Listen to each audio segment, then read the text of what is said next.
যে আমার জীবনে কিছু যে ঘটনা আছে, একটা ঘটনা হলো আল্লাহ পাক দুনিয়াতে অনেক কিছু করে, দিনকে রাত করতে পারে, রাতকে দিন করতে পারে, কথা ঠিক আছে। কিন্তু আল্লাহ আমাকে এমনভাবে এনেছেন, আমি কে কি কি পরিচয় অবশ্যই একটা আছে, আপনাদের যেমন পরিচয় আছে আমারও একটা পরিচয় আছে, কিন্তু আমার পরিচয় একটু ব্যতিক্রম। প্রতিটি বান্দার এখানে একটা পরিচয় আছে, জীবন ইতিহাস আছে, প্রত্যেকটি মানুষের একটা ঘটনা আছে। মানুষ ঘটনা ছাড়া কিন্তু বড় হয় না, কথা ঠিক আছে। কারো মা থাকে, কারো বাবা থাকে, কারো থাকে না, কারো ভাই বোন থাকে, কারো থাকে, কারো থাকে না। কেউ ভালো করে মানুষ হয়, কেউ ভালো সবাই মানুষ হয়, আবার কেউ কষ্ট করে মানুষ হয়, কথা ঠিক আছে। যত বড় হোক না কেন, কিন্তু ভালো মতো দিয়ে কেউ বড় হয়, কেউ কষ্ট করে, কেউ সুখ দিয়ে বড় হয়। ব্যতিক্রম ঘটনা, সেদিকে আমি অল্প করে কিছু কথা বলবো। এই যুবক ছেলেরা কি বলতেছো, বলবো না আলোচনা দিকে যাবো? কষ্ট হবে না তোমাদের? তোমরা কষ্ট করে দাঁড়িয়ে আছো, আমার লক্ষ্মী ছেলেরা তোমরা যেখানে দাঁড়িয়ে আছো একটু বসলে খুব খুশি হবো। আমার কথা রাখবে? আমি জানি বসার জায়গা নেই, আবার কবে দেখা হবে তা তো জানি না। আগামীকাল দুনিয়া নাও থাকতে পারি, কথা দিতে পারি। আগামীকাল সকালে দুনিয়াতে নাও থাকতে পারি, একটু কথা রাখো। আলহামদুলিল্লাহ, আলহামদুলিল্লাহ, আলহামদুলিল্লাহ। আমার বাবারা, আমি আমার কথাগুলো বলছি খুব সংক্ষেপে, আপনাদের যদি কষ্ট আমি আরো সংক্ষেপ করবো। আমার নাম ছিল মোসাম্মদ রাজিয়া সুলতানা। নাম ছিল কি?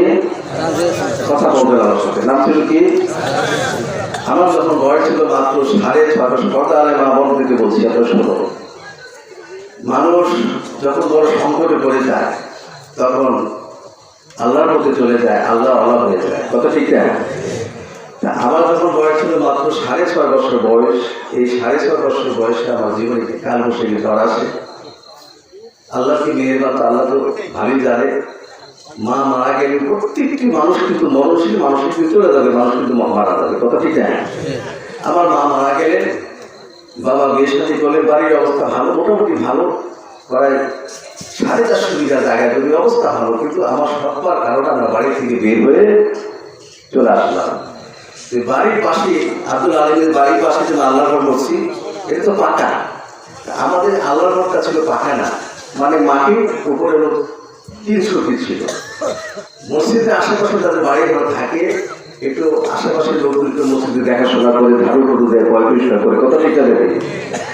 এখন তো মসজিদ পাকা, আগে কিন্তু আল্লাহর ঘর মসজিদ পাকা কিন্তু ছিল না। এখন তো সবাই সবাই প্রত্যেকটি দেশে প্রত্যেকটি জায়গায় আল্লাহর ঘর মসজিদ পাকা। মসজিদের পাশে একটি ইন্দা ছিল পানির কুয়া, সেখানে আপনার পানি বালতিতে ধরে এলে আমরা মাটির বদায় রেখে দিতাম, কথা বুঝতে পারো না? আমি সংক্ষেপ করে বলছি কিভাবে আসলো আপনাদের। পানি ধরে রেখে দিতাম।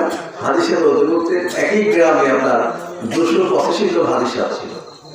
আজ থেকে 150-100 বছর আগে হাদিসের পার্থক্য, দাম ছিল না, পার্থক্য ছিল। এখন যে হাদিসা, এখন তো দিনে দিনে মক্কাতে পৌঁছাতে পারে, আগে কিন্তু কোথাও ছিল না। এই হাজি সাহেবরা ওদের করতে সকালবেলা আমরা আলি পাতা পরে মসজিদের বারান্দা পরে বাড়িতে আসতাম। বাড়িতে আসার পর আমার সব আমাদের আঘাত করতে। আমাদের দেশে মোটামুটি তামুকের গাছ আছে, আপনার দেশে তামুকের গাছ আছে, তামুকের গাছে আমাদের আঘাত করতে। আমার দাদা দেখলেন এখানে এদেরকে রেখে গেলে অসুবিধা আছে।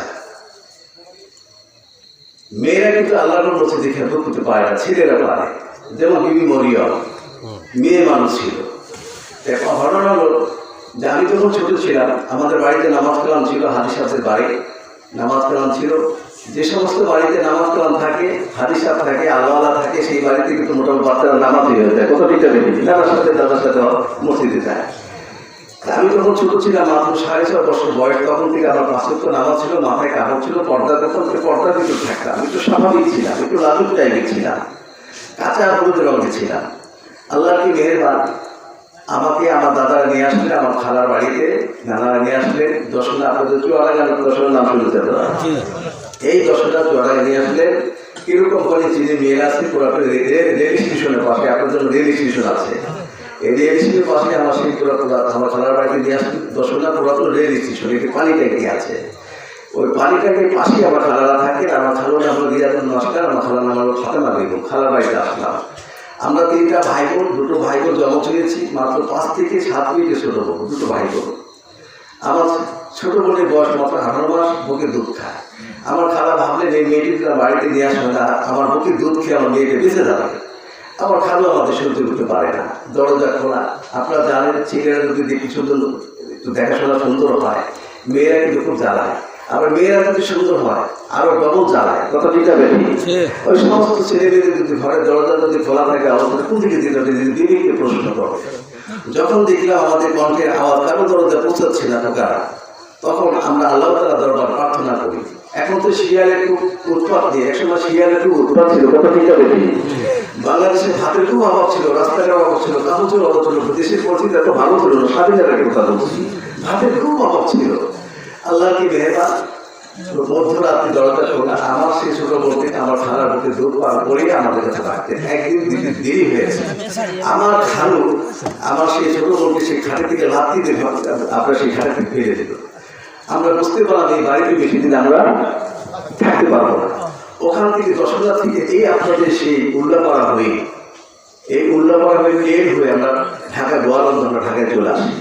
অনেক কষ্টের ঘটনা, চলে আসি আমরা ছোট ছোট, মাত্র 6 থেকে আপনার 6.5 অর্থাৎ 7 বছর বয়সে এরকম বাড়িতে চলে আসলাম ঢাকায়। ঢাকায় আসার পর আমার বড় বোনের বাড়িতে আমরা সন্ধান পাচ্ছি না। ঢাকা মিরপুরে 1 নম্বর শাহী মাদ্রাসা করার নাম শুনেছেন, ওখানে আমরা আশ্রয় নিয়ে আমরা ওখান থেকে আমরা বড় বোনের সন্ধান করে আমরা ঢাকায় চলে আসি। একই গ্রামে আমার বড় বোনের বিয়ে হয়। আমরা বাসায় কি করতেছেন আপনারা? বড় বোনের বিয়ে হয়েছে। আমার আপন যেটা তো ভাই, যেটা বুঝুন তো আপনার বাবার বড় ভাই, যেটা তো ভাই সাথে বিয়ে হয়। এদিকে আমাদের দেখার পরে আমার দুলা ভাই তার মাথার রক্ত উঠে যায়, তোমার ভাই বোনকে আমার বাসায় গেছে কৌশল করে। কারণ আমার বাপ্পা লেখাপড়া শিখেছে, মানুষ করেছে আমাদের বাপ্পার জন্য, ভাই বোনের জন্য, তোমাদের জন্য নয়। এই মুহূর্তে যদি তোমার ভাই বোনকে বাড়ি থেকে না বেরো, আমি তোমাকে তালাক দেবো, গায়ে হাত উঠালে। আমরা একটি প্লেটে, আমরা 3টে ভাই বোন প্লেটে ভাত খাচ্ছি লুকিয়ে। এই অবস্থায় আমার সেই দুলা ভাই আমাদের দেখে আমাদের ঘর থেকে বের করে দিলেন, অত্যন্ত রাগারাগি করলেন, আমার বড় বোনের গায়ে হাত তুললেন। কথা বলতেছেন আপনারা? বড় বোন বললেন আমার সংসার যদি আল্লাহর তরফ থেকে ভেঙে যায় এতে আমার খুব দুঃখ নেই, প্রয়োজন কিন্তু আমি স্বামী সংসার থেকে আলাদা হয়ে আমি আমার ভাই বোনকে মানুষ করবো, তাই দেখাশোনা শুরু করলেন। ঢাকা মিরপুর 2 নম্বর থানার পাশেই ন্যাশনাল উচ্চ বিদ্যালয়ে আমি পড়াশোনা করি। যখন আমি ক্লাস 6-এ আমরা বেশ কিছু ছেলে একত্রে একজন শিক্ষক প্রাইভেট মাস্টার কাছে পড়াশোনা করি। যখন আমি ক্লাস 9-এ, যিনি আমার হেডমাস্টার ছিলেন, স্কুলের হেডমাস্টার ন্যাশনাল উচ্চ বিদ্যালয়, উনি ওনার নিজের মেয়ে আছে আমার বয়সে, আমাকে খুব ভালো জানতেন। অনেক শিক্ষক আছে আপনার নিজের ছেলেমেয়ের মতো, নিজের সন্তানের মতো আপনার ছাত্রছাত্রীকে অনেক ভালোবাসা, অনেক মাস্টার আছে। তো দেখাশোনা শুরু করলেন। আমি যখন ক্লাস 9-এ আমার শ্বশুর বাড়ি একজন দেখতে আসলে, দেখেন কি ঘটনা ঘটলো। দেখতে আসলে এই অবস্থায় আমার শাশুড়ি কোনটা, আমার শাশুড়ি ছেলের বউ কোনটা আমি চিনতে পারছি না। আমার শাশুড়ির মাথার চুল ছিল ছোট ছোট, না ছেলেদের পোশাক না মেয়েদের পোশাক। এই অবস্থায় দেখে আমার ভিতরে খবর হয়ে গেল। আমার বড় ভাই, আমার নানি কোরআন হাফেজা ছিলেন, খুব পর্দাশীল নারী ছিলেন, হাদিসা। তিনি দেখালেন, অনেক কথাবার্তা শেষ হলো। আপনার বুধবার দিন, শুক্রবার দিন আমার বিয়ে হলো। ঢাকা মিরপুর 10 নম্বর গোলচকে। এখন তো আগের মতো পরিবেশ নেই, এখন অনেক পরিবর্তন হয়ে গেছে। ঢাকা মিরপুর 10 নম্বর আপনার টাউন হলে একটি অনুষ্ঠান করে বিয়ে হয়। আমি আমার শ্বশুরবাড়িতে চলে আসলাম। বেশ কয়েকদিন ধরে খানা দানা হচ্ছে না। স্বাধীনের আগে কিন্তু ছোট ছোট ছেলে মেয়েদের বিয়ে সাথে তো জোর করে শ্বশুরবাড়ি পাঠানো হতো। এদিকে শ্বশুরবাড়িতে আসার পর আমার শাশুড়ি হুঙ্কার করে গালাগালি করে যাচ্ছে যে তোমার ভাই বোন কৌশল করে আমার ছেলের সাথে বিয়ে দিয়েছে, তুমি সংসার তুমি কিভাবে করবে এটা বিয়ে দেবো। আমার অলঙ্কার খুলে দিলেন, বিয়ে শাড়ি খুলে দিলেন, আমাকে মারতে মারতে ঘরে ঢুকালেন। আমি দেওয়ালে পিঠতে আমি দাঁড়িয়ে আছি, আমার চোখ থেকে বৃষ্টির মতো পানি ধরতে শুরু হলো। আমি বিক্রি করে আল্লাহ তাআলা দরবার প্রার্থনা করি। আমার নানির নামাজের কাপড় আমার গায়ে ফেলে দেওয়া হলো। আমি নিজেকে সংযত করে আমি রান্নাঘরে প্রবেশ করি। এই অবস্থায়, ক্ষুধার্ত অবস্থায় রান্নাঘরে দেখি কিছু পাওয়া যায় কিনা। যে কোনো জাতির বিয়ে শাদী হয়, একটা পরিবেশ থাকে, ওই বাড়িতে কোনো পরিবেশ ছিল না। আমি সেখানে যে নোংরা বাড়িতে কিছু খানা আপনার সেই ফেলে রাখা কিছু খানা পাই, সেখান থেকে আমি তুলে নিয়ে খাচ্ছি। একজন কাজের বুয়া মহিলা বলছে, বৌমা তুমি কি খাচ্ছ, এদের বাড়ি কুকুর খায়, নোংরা খানে গরু খায় না। আমি সেখান থেকে তুলে হাতে তুলে খেয়ে আমি সাপ্লাই পানি, পেট থেকে পানি খেয়ে আমি উজু তৈরি করলাম। উজু তৈরি করে নামাজ পড়বো, নামাজের জায়গা করতে পারছি না। প্রত্যেকটি মেয়েদের যখন বিয়ে শাদী হয়, প্রথম স্বামীরা কিন্তু আপন হয়। কথা ঠিক আছে? এরপর স্বামীদের গার্জিয়ান আত্মীয় সবাই আপন হয়। দেখে আমার পরিবেশ ভালো লাগতেছে না। আমি আমার সাহেবের ঘরে প্রবেশ করি, উনি শুয়ে আছেন। উনি প্যান্ট শার্ট নিয়ে ঘুমাচ্ছেন, উনি যেখানে শুয়ে আছেন পায়ের জুতো নিয়ে ঘুমাচ্ছেন, আমি সেখানে নামাজের জন্য প্রস্তুত নিচ্ছি। নামাজে যখন আমি সেটাই আসি, ওনার পায়ের জুতো বারবার আমার কবলে লেগে যাচ্ছে, আমি নামাজ পড়ে তৃপ্তি পাচ্ছি না। এর মতো অবস্থা আমি বাকি নামাজ আপনার সেই ফরজ নামাজটা আদায় করে ওনার পায়ের জুতো খোলার চেষ্টা করি। তখন উনি ঘুম থেকে জেগে যান, আমাকে জিজ্ঞাসা করে তো অলঙ্কার বেশারি কোথায়, এত কিছু হয়ে গেল, এত অপমান অবস্থা করলেন, আমাদের কোনো খোঁজখবর নিলেন না। এমন অবস্থা বাকি নামাজ শেষ করে স্বামী খ্যাত করে ফজর নামাজ আদায় করে আমি রান্নাঘর থেকে যাই। আমার গার্ডিয়ানকে চরম অপমান করে বাড়ি থেকে বের করে দিলেন। দুদিন পর আমাকে আনা হয়, আত্মীয় স্বজন আর শ্বশুরবাড়ি দিতে চাচ্ছে না, মেয়েদের কিন্তু বেশি একবারই হয়। আমি আবার শ্বশুরবাড়িতে চলে আসি, সংসার শুরু হয়ে যায়। এই সময় আল্লাহর কি মহিমা, আমার বড় ছেলে হয়ে যায়। মেয়েদের ছেলে যখন আমার গর্বে, তখন আমার সাহেব বিদেশে কানাডায় চলে গেলেন। এমতো অবস্থায় প্রত্যেকটি কাজে আমার দোষ খুঁজতেন। যদি কাউকে ভালো লাগে তার সবকিছু ভালো লাগে, কথা ঠিক আছে। আমি যখন নামাজ পড়তাম, নামাজ কিন্তু গরম পানি ঢেলে দেওয়া হতো, নামাজের ভিতরে আপনার হাতের কাছে যা পেত তাই আমাকে আঘাত করতো। এই অবস্থায় আমার এই নির্যাতন অবস্থা যেমন ফেরাউনের ঘরে বিবি আসিয়া সংসার করেছে, আমার কথা কি বুঝতে পারবে না? এইভাবে আমার সংসার চলছে। দীর্ঘ বেশ কয়েক বছর পরে বাংলাদেশে আমার সাহেব বিদেশ থেকে এসেছেন। আসার পর আমি আমার সাহেবকে বলছি, একটু শোনো, তোমার এত টাকা পয়সা কে খাবে? আমার বাচ্চার ভাতের মার পর্যন্ত পায় না। রেশন চালে রান্না করতাম, যখন রান্না করতাম ভাতের পানি বেশি করে দিয়ে ভাতের মার করে বাচ্চাদের গরুর দুধ হিসাবে পরিচয় দিতাম। ওদের খাওয়া দাওয়া শেষ করে যদি কিছু থাকে আমি নোংরা বাসে পরিষ্কার করে বাচ্চাদের নিয়ে খেতাম। বাচ্চাদের পেট ভরে যদি কিছু থাকে আমি খেতাম, নাহলে আমি কাঁচা শাকসবজি খেয়ে আমি দিন রাত কাটাতাম। মধ্যরাত্রে গভীর রাত্রে ওনাদের কাজকর্ম শেষ করে আমি সব কাজ শেষ করে, যাতে ওনাদের কোনো অসুবিধা না হয়, আমি মধ্যরাত্রে আমি নামাজগুলো আদায় করতাম। সারা রাত বিবি করে আল্লাহর কাছে প্রার্থনা করতাম। আল্লাহর কি মহিমা, আমার সাহেবকে ডেকে বলছে, আমরা টাকা সত্য কে খাবে? বাচ্চারা ভাতের মার পায় না। আমি এই কথা শোনার পরে, উনি অত্যন্ত একটু অন্যরকম লাভুক টাইপের ছিল, আমার শাশুড়ি ঘর থেকে শুনতে পায়। শোনার সাথে সাথে খালে ইসলাম দিনে আমাকে আঘাত করা শুরু করলেন। তিনি বললেন, আসলে তো ঘটনা সত্য, অনেক বাধা অতিক্রম করে আমাকে নিয়ে বিদেশে দীর্ঘ 3 মাস 3.5 মাস পর আমাকে বিদেশে কানাডায় নিয়ে চলে গেলেন। বিদেশে থাকা অবস্থায় দীর্ঘ 8.5 বছর বসবাস করি, একই ছাদের নিচে বসবাস করি। সেখানে থাকা অবস্থা আমাকে মেয়ে হয়। যখন শীতকাল তখন আসার পরে মাসখানিক যাবার পরে একদিন সন্ধ্যায় ওনার ঘরে বসে আলোচনা করে যাচ্ছে, অনেক লম্বা ঘটনা এনারা আলোচনা করে যাচ্ছে। আমার বড় ছেলের বয়স তখন 11.5, মেজো ছেলের বয়স তখন 9.5। দুই ছেলে আমার পিছন থেকে গলায় ধরে বলছে, আমরা তুমি জানো বাবা বিয়ে করার জন্য যাচ্ছে যাত্রাবাড়ি। এই কথা শোনার পর আমার হাতের কাজ কোনো ভালো লাগছে না। আমার শাশুড়ি রান্নাঘরে প্রবেশ করলেন, দুই ছেলেকে থাপ্পড় দিয়ে ঘর থেকে বের করে দিলেন। আমাকে পিছনে লাত্তি দিয়ে ঘুষি দিয়ে বলে, হারামি বাচ্চা, আমার দুটো রুটি তৈরি করে দাও। দরজা বন্ধ করে দিলেন। ওনাদের কথাবার্তা যাতে আমি না শুনতে পারি, দরজা বন্ধ। এদিকে মনের অবস্থা ভালো না, পেটে নেই ভাত, মনের অবস্থা ভালো না। ওরা কি করে যাচ্ছে আমার কোনো কথা কানে আসতেছে না, আমি কাজকর্ম মন টিকতেছে না, ভালো লাগতেছে না। এই সময় আপনার রুটি বানানো অর্ডার করলেন, 1 চুলায় ভাত 1 চুলায় তরকারি। তখন গ্যাসের চুলা ছিল না, এখন তো গ্যাসের সিলিন্ডার পাওয়া যায়, আগে কিন্তু গ্যাসের চুলা ছিল না। কেরাসিন চুলায় রান্না করতাম, 1 চুলায় ভাত 1 চুলায় তরকারি রেখে আমি তাওয়া হিট হচ্ছে, রুটি বানাচ্ছি। রুটির আটা নরম হয়েছে, এটা মেয়েরা জানে। অনেকে দেখা যাচ্ছে ছেলেরা রুটি তৈরি করে, মানে রুটির আটা নরম হয়ে যায়। এই অবস্থায় দুটো রুটি হয়, বাকি রুটি বেঁধে পাচ্ছে না। যে পাত্রে আটা ছিল সে পাত্রখানিতে আমি হাত বাড়াই, আমার হাতের সাথে বেঁধে পাত্রখানি বেঁকা হয়। আমি দেখতে পাচ্ছি পাশে একটি সাপ, সাপের মাথায় লেখা ছিল আল্লাহ লা ইলাহা ইল্লাল্লাহ মুহাম্মাদুর রাসূলুল্লাহ, কালিমা লেখা, আল্লাহ লেখা। আমি সাপের দিকে তাকিয়ে আছি, জানালা খোলা তো সাপ আসতে পারে। এদিকে আমার রুটি পরে ছাই হয়ে যায়, রুটি পড়া গন্ধ ছড়িয়ে যায়, অন্ধকার হয়ে যায়। আমার শাশুড়ি দরজা খুলে দিলেন। আমার সাহেবকে ডেকে বলছে, আমার সাহেবের নাম হলো সেলিম চৌধুরী। সাহেবকে ডেকে বলছে, সেলিম শোনো, আমি যে কোনো কাজের কথা বলি, আমার কথা সেই কাজকর্ম করে না। আমাকে ধাক্কা দিয়ে ফেলে ওখানে ওই জায়গায় আপনার সেই 16-17-18 মানুষের রান্নার ফুটান্ত ভাতের পাতি, রেশন চালের রান্না একটু সময় লাগে, স্টোভে রান্না করতাম। এই ফুটান্ত ভাতের পাতি আমার গায়ের উপর ফেলে দেওয়া হলো। গরম তাওয়া আমার পিঠে ধরে রেখেছে।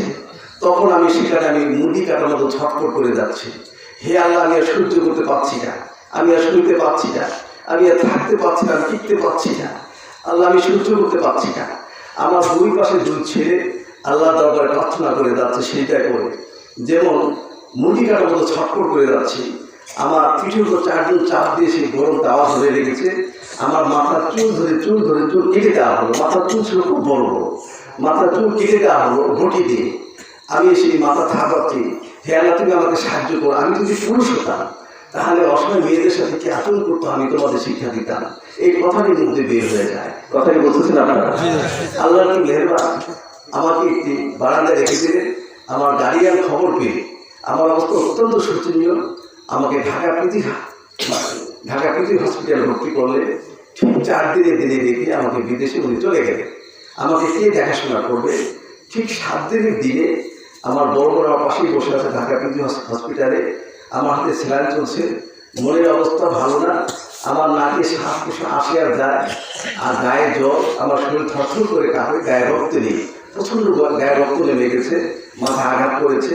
এই কারণে শরীরের অবস্থা ভালো না, হাতে স্যালাইন চলছে। এই স্যালাইনের ভিতরে ইঞ্জেকশনের সিঁড়িতে বিষ ঢোকাতে যাচ্ছে। তখন ডক্টর নুরজাহান ডক্টর আসে, ঢাকা মিরপুর 10 নম্বরে আল হেলালের মালিক ডক্টর এসা, আবার সাহেবের বন্ধু ছিল। আপনি কী দিচ্ছেন? বিষ দিয়ে মেরে ফেলল। ওখানে অনেক দস্তাদস্তি হয়, চেয়ার ভাঙা গ্যাঞ্জাম লেগে যায়। আমাকে একটু ঘরে হেফাজত রেখে দিলেন। আমি ডক্টর আমাকে বললাম ঢাকায় থেকে আপনার কুমিল্লা রোডে, আপনার ঢাকা থেকে কুমিল্লা আপনার ঢাকা বিশ্ব রোডে আপনার নুরজাহান হোটেল আছে, আপনার চট্টগ্রাম যাওয়ার পথে। ওই নুরজাহান হোটেলের মালিক ডক্টর নুরজাহান কী দিচ্ছে? বিষ দিয়ে মেরে ফেলল। ওখানে অনেক দস্তাদস্তি হয়। আমাকে একটু ঘরে হেফাজত রেখে দিলেন। আমাকে বললাম একটু সুযোগ করে দিন, আমি বাসায় যেতে চাই। বাসায় এসে দেখি আমি যে 7 দিন হাসপাতালে ছিলাম, আমার বাচ্চারা ভাত কি জিনিস ওরা জানে না, এটা সেটা খেয়েছিল। পাগলের মতো হয়ে বলছে যে চলে আমরা চলে যাবো, আমরা নানুর বাড়িতে চলে যাবো। বাড়িতে সৎ মা ভাই বোনের সংসার থেকে বিয়ে হয়, বাড়িতে তো অবস্থা ভালো না। যাই হোক, এক পা দরজার ভিতরে, আপনাদের কষ্ট হচ্ছে না? এক পা দরজার ভিতরে, এক পা দরজার বাইরে, এই অবস্থা আমার শাশুড়ি চলে আসছে। আমার হাতে সোনার দুটো বালা ছিল, আমার মারা মায়ের হাতে এইটুকু সম্পদ ছিল আমার। এখন আমার সেই স্মৃতিগুলো আমি রেখে দিয়েছি। সেই হাতের বালা দুটো আমার হাতের থেকে খুলে নিতে চাচ্ছি, আমি দিতে চাচ্ছি না। কেন? পিছন থেকে বড় একটি কাঁসার চামচ ছিল, আপনাদের সে বড় হাড়ি পাতিল আছে না, বড় কাঁসার চামচ দিয়ে আমার মাথার উপর পিছন দিয়ে আঘাত করলেন। এই মাথায় আঘাত করার পরে আমার 18টা সেলাই পড়েছে। এই মাথার চামড়া কেটে আমার খানির সাথে ঝুলছে, সমস্ত রক্তে শরীর ভেসে যাচ্ছে। আমি ওখানে অসুস্থ হয়ে অজ্ঞান অবস্থা করে পড়ে থাকলাম। আমার মেয়ে বুকে দুধ খায়, আমার মেয়েও কানাকানি করে যাচ্ছে, 2 ছেলেও কানাকানি করে যাচ্ছে। মেয়েদের ছেলেদের কান্না আমার কানে শব্দ আসে, আমার চোখ মেলার শক্তি নেই। কথাটি বুঝতেছেন আপনারা? হাতের বালা খুলে দিলে দরজা বন্ধ হয়ে যায়। এই অবস্থায় একটু স্বাভাবিক আমার জ্ঞান ফিরে আসে। তখন আমি আল্লাহ তাআলা দরবারে প্রার্থনা করি। আবার এই রক্ত মাখা নিয়ে আপনার সেই সিজদায় করে যায়। আমার দেখা থেকে 2 ছিল সিজদায় করে প্রার্থনা করে যাচ্ছে। কোনো সন্তান যদি মায়ের পাশে থাকে, আর মা যদি সন্তানের পাশে থাকে, মা যদি কোনো সংকটে থাকে, কোনো সন্তান স্থিরভাবে দাঁড়িয়ে থাকতে পারে না। বাবারা, এই পরিস্থিতির ভিতরে ওই কথাটি আবার সিজদা থাকা অবস্থার মুখ দিয়ে বের হয়ে গেল। হেল, আমি যদি পুরুষ হতাম কেন তাহলে কথার মুখ দিয়ে বের হয়ে গেল? আল্লাহর কি মহিমা! ওই দিন রান্না করে সাপ দিয়েছিল, আপনাদের মনে আছে তো? একটি অগণিত প্রতিটি সাপের মাথায় লেখা ছিল আল্লাহু লা ইলাহা ইল্লাল্লাহ মুহাম্মাদুর রাসূলুল্লাহ, কালিমা লেখা, আল্লাহ লেখা। আল্লাহর কুদরতি দরজা খুলে যায়। ঘর থেকে রক্ত মাখা অবস্থায় 2 পাশে 2 ছেলে একটি বেলকনি বারান্দায় নিয়ে পড়ে আছি। আমার 2 হাত 2 দিকে, আমার 2 ছেলের মাথা কোলের উপর, মেয়ে কোলের উপরে। আমার টিপ করে রক্ত ঝরছে, গা হাত পা থরথর করে কাঁপছে, পেটে নেয় ভাত। মনের অবস্থা কেমন হতে পারে? কেন জানি আমার দুটো চোখ বন্ধ হয়ে আসে। আমি দেখতে পাচ্ছি বেশ কিছু বুজুর্গ আলেমেদিন একজনকে আরেকজন পরিচয় দিচ্ছে। তুমি তাকে ছিল না? যাকে সৃষ্টি না করিলে 18,000 মানুষকে আসমান জমি কিছুই হতো না, তুমি তাকে ছিল না? তুমি আল্লাহর হুকুমে পড়ো কালিমা লা ইলাহা ইল্লাল্লাহ মুহাম্মাদুর রাসূলুল্লাহ। আল্লাহর হুকুমে তোমাকে নতুন জীবন দান করে চলে আসো আমাদের সাথে। এই ঘটনা ছিল 1979 সালে 5ই অক্টোবর, শুক্রবার। এই তো আজকে শুক্রবার। এই শুক্রবার আমার বিয়ে হয়েছে, এই শুক্রবার আমার জন্ম, শুক্রবার বিয়ে হয়েছে, আবার শুক্রবার এই ঘটনা ঘটেছে। এই শুক্রবার রাত্রে 12:30টায় ঘটনা ঘটেছিল। 1979 1979 5ই অক্টোবর, আমার কথা কি বলতেছেন আপনারা? আমার লক্ষ্মী ছেলেরা, আমার যুবক ছেলেরা, আমার বড় ছেলে মেজু ছেলে এখন সে আম্মু তো বলে ডাকে। আমার এলাকায় আমার বন্ধু বান্ধবী যারা আছে আমাকে আমার নামে চিনবে না, ওই যে সুলতানা রাজিয়া অর্থাৎ সাবেকা মজুর এটা বলবে। যদি মানুষের দুষ্গুণও যদি থাকে, দুষ্গুণ তো মানুষের একজন আছে, তো অস্বীকার করার মতো কিছু নাই। তাই আল্লাহ আমাকে রেখে দেবে অন্তমহল থেকে বের করে আপনাদের মাঝে এনে দিয়েছে।